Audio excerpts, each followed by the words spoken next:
is that the youth, which is normally very powerful, it doesn't appear to be so far as the legal fraternity is concerned. It has taken them 5 years to organize its first meeting event. I must also tell you that I am responsible for cutting short your program.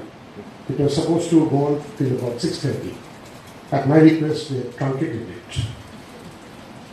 I don't think we need 2.5 hours to say what we want.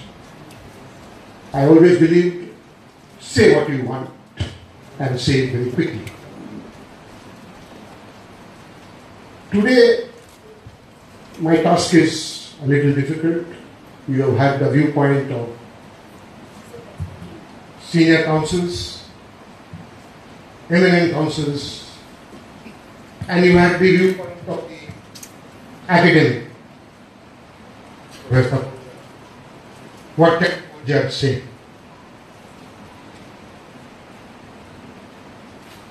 What is social engineering and law as an instrument?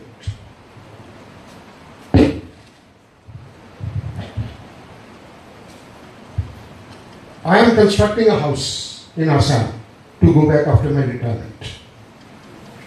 I never had the chance of seeing what it is like. My pressing work has kept me.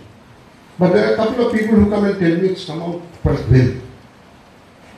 It's looking very nice, it's looking very comfortable. I tell them the credit goes to the architects and the engineers. As the architects and the engineers are responsible for the good house that they are building for me, you as the lawyer and me as the judge, we are responsible for what society is, what we get to see in society every day, what we get to see how human rights, political rights, social rights of the 130 crores of Indians are delivered. The earlier speakers have taken you through a long line of judgments of the Supreme Court, dealing with different facets of social engineering, how the judiciary has been a social engineer, striving to make life more meaningful, more worthwhile. It's very difficult, nor is it necessary, to mention the judgments. It's a long line. It's been almost 7 decades of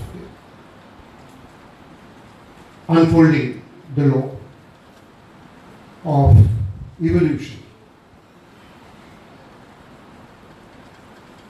What I think I'll speak to you is a couple of sentences on the role of the bar in this process of social engineering. And here I have an extract from a commemorative lecture of Justice H.R. Khanna, which was delivered sometime, I think, in 1978 or so. And if you permit me, I'll just quote a few lines. In ensuring the rule of law, the most significant part is perhaps played by the lawyers. I am not sure whether we give due expression to our gratitude to the legal profession. Judges often shine with reflected glory.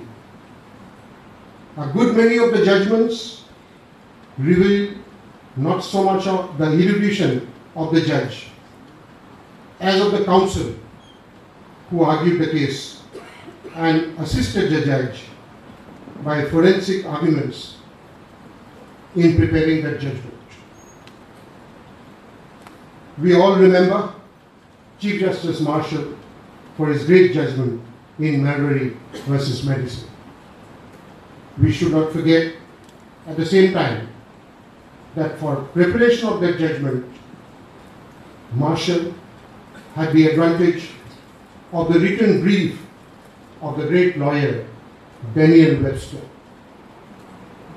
In the words of John Kennedy, Webster could throw thunderbolts on the Senate floor and then stroll a few steps down the corridor and dominate the Supreme Court as the foremost lawyer of his time. The same we can say of some of our stalwarts who are now no more, of Motilal and Sapru, of Bhulabhai and Jinnah, of Munshi and Krishna Swami Iyer. Law, it has been said, does not live in the books. It lives with the profession. Judges dressed with their brief authority may seem to speak more finely, but it is only for the moment. In the end, they take their cues from the bar, for it is the bar which makes the statutes and fabricates the adjustments which they express. It is also the bar which gives new shape and meaning to the words of a statute and puts flesh and blood in their dry bones. Unquote. This is the role of the bar. And as the youth of the bar, the future of the bar, please do not forget this. Judges are what the bar makes them. Judgments are what the bar provides. I don't think I'll speak any further on the topic assigned. But permit me to address a few words on something beyond the subject, particularly as the occasion is of the youth bar. There are two things that trouble me. The first is dependency. It is bringing a lot of disrepute. In fact, if I may say so, it has the potential of making the system irrelevant.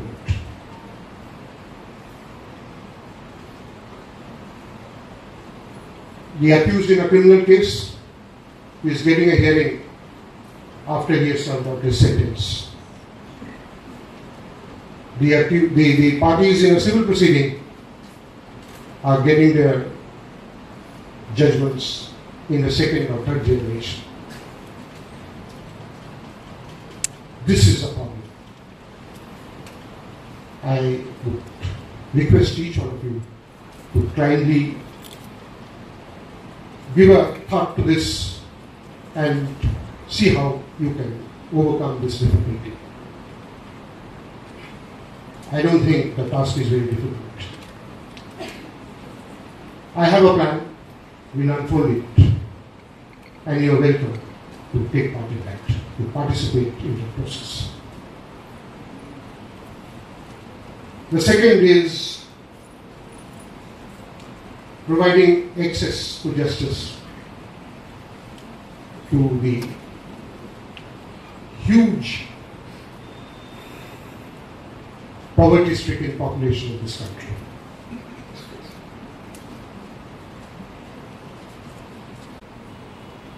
And I have tried my level best to ensure access to justice for all. I don't know how far we have succeeded, but one area where the Youth Bar Association can help is to offer voluntary legal service, which actually is not voluntary. Under the present scheme of things, this voluntary legal service is recognized by grant of a small remuneration, but I assure you, the degree of satisfaction that it will bring to each one of you is tremendous. This is the social engineering. Not in terms of judgments, not in terms of jurisprudence. We have done well in terms of jurisprudence. Social engineering in providing access to justice, in enabling a person who cannot come to court to come to the court, and traveling beyond legal aid and expanding the scope of legal service to giving each man his due under the law without having to come to the court. This is an experiment that we have tried in NASA, and personally I am very satisfied because we have been able to deliver to a huge population which has remained out of the mainstream. My young friends in the bar, what we need is entirely a different approach, a different way of thinking,